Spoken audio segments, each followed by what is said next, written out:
Story 1. The Batman.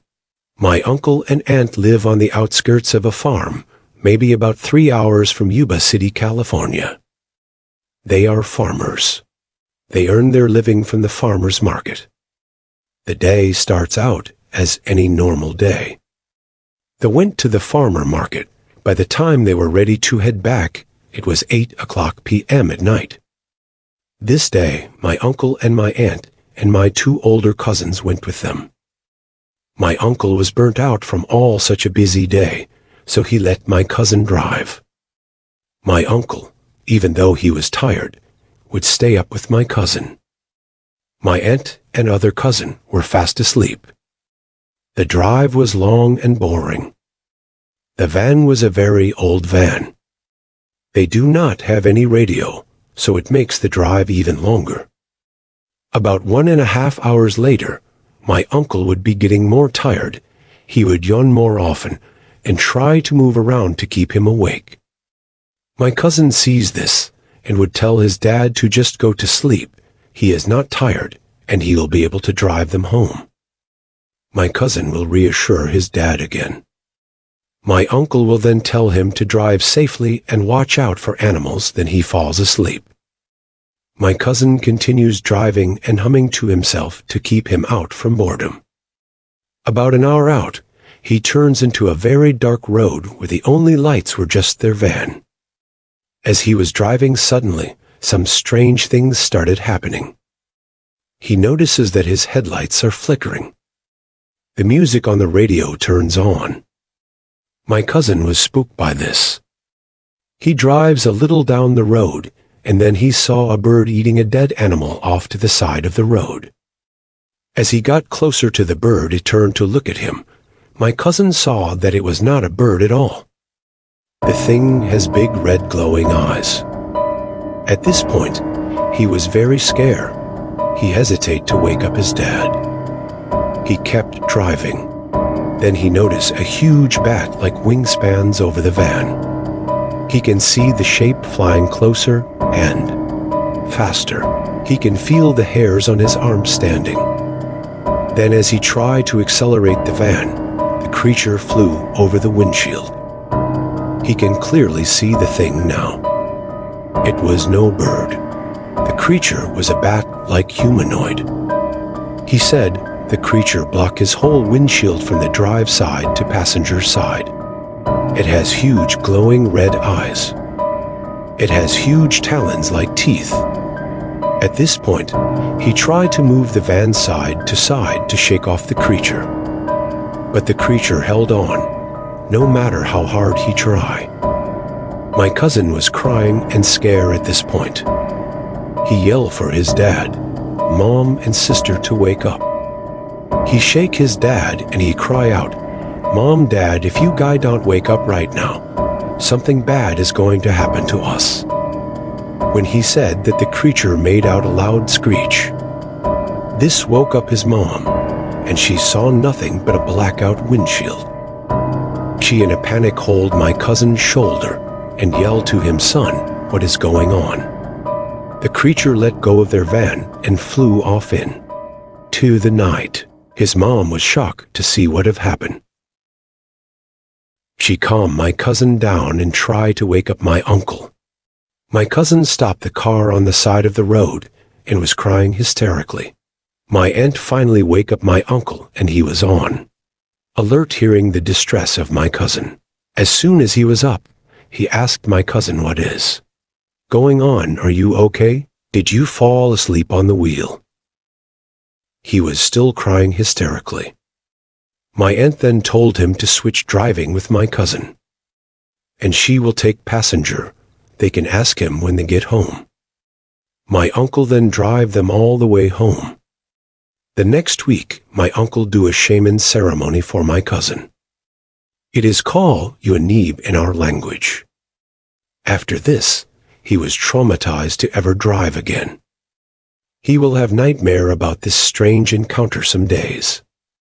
During this time, my aunt and uncle and the adults will call it the Batman. Years later, when was in 6th grade, I found a book about the Mothman. The Mothman stories sounds familiar to my cousin's case. In this book, it has illustration of the creature. I show it to my aunt, and she was surprised that this was the creature they saw. She can't believe other culture has one too, and she was scared. She told me not to show it to my cousin. Story 2. Teenagers' Shenanigans. I was a teenager when I experienced this ghostly dream. I live in a small town, maybe like 10 city blocks wide in the southwest, Minnesota. My friends are all the neighborhood kids in town. At this time of age, we were into raising pigeon, yes, the birds. We know it all.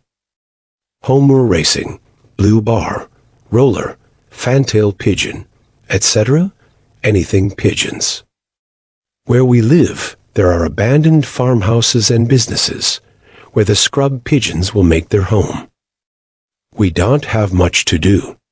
So one day, my friends and I came up with a great idea where we will wait until night time and go to these abandoned places and catches us some pigeons.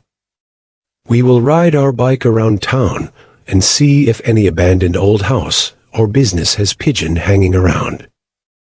Teenager doing teenager things. The first abandoned building we went to be a success. This night, we managed to catch about 20 pigeons. This makes it more exciting to go get us more birds. Since we have nothing to do, we will go find new places to explore. One funny night, we were going into a building that is side by side. So on one of the abandoned building, there were a window.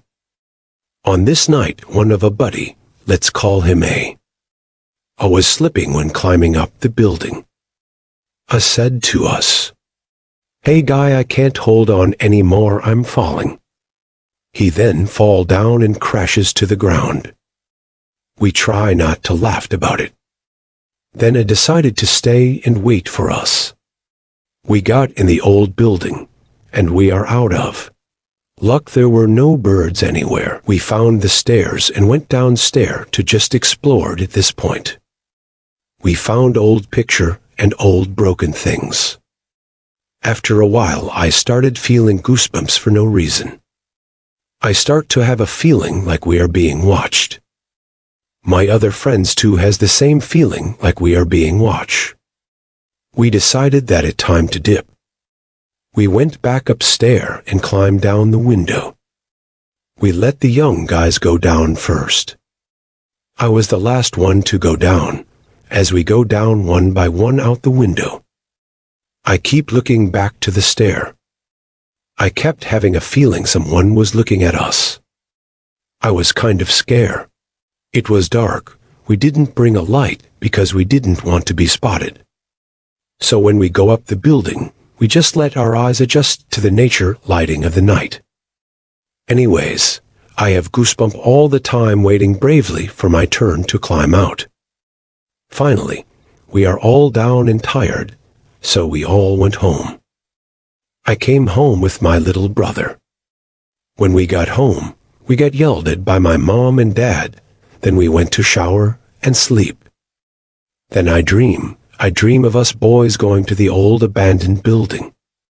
Everything was like when we went there. We climb up the building, but this time there was an old lady dressed up in a white gown watching us from the closet. In my dream, she follows us everywhere watching us. I can feel everything in the dream. I was sweating so hard at this point. Then as we walked back to the window, I was the last one. In the dream, as I was looking straight at her, she spoke. "You can come back anytime." She waves goodbye as I climb out the window back down. I woke facing the window and still can picture the old lady waving goodbye. The next day I told my friends. We were all spooked aside not to go explore any old building again. Sometime when I am bored, I still think about this and scare myself. Thanks for listening. The end.